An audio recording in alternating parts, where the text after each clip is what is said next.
Los Angeles, যেটা আপনার আমার কাছে একটি শান্তির শহর, যেটাকে বলা হয় তারার শহর। সেই শহরে এখন আগুন জ্বলছে, রাস্তায় রাস্তায় মানুষ বিক্ষোভ করছে এবং সেখানে ফেডারেল বাহিনী নিয়োগ করা হয়েছে। এখন প্রশ্ন হলো যে কেন সেখানে এত বিক্ষোভ হচ্ছে এবং ফেডারেল বাহিনী নিয়োগ করা হলো। এইখান থেকে বেশ কিছুদিন আগে আইসি নামক সরকারের একটি বিভাগ লস অ্যাঞ্জেলেসের বিভিন্ন জায়গায় অভিযান চালায় এবং তারা এই অভিযানের মাধ্যমে বিভিন্ন অঞ্চল থেকে মোট ৪৪ জন ব্যক্তিকে গ্রেপ্তার করে।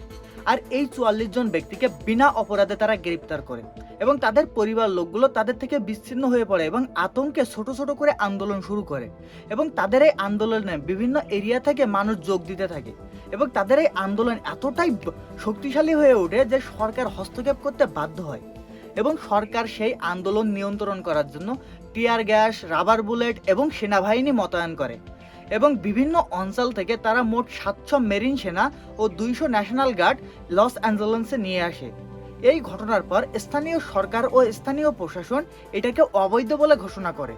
আর এই যে ঘটনাকে যারা রাবার বুলেট ও টিয়ার গ্যাস তারা যে সিম্পল মানুষের উপর ইউজ করছে, এইটাকে তারা অবৈধ বলে যে এইটা সরকার কখনোই করতে পারে না, এইটা একদমই অবৈধ।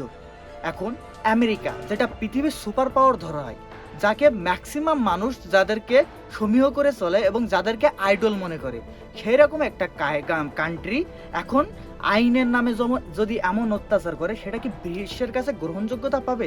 বিশ্বের কাছে কোন ধরনের বার্তা যাবে? বিশ্ব আমেরিকার কাছ থেকে কি শিখবে?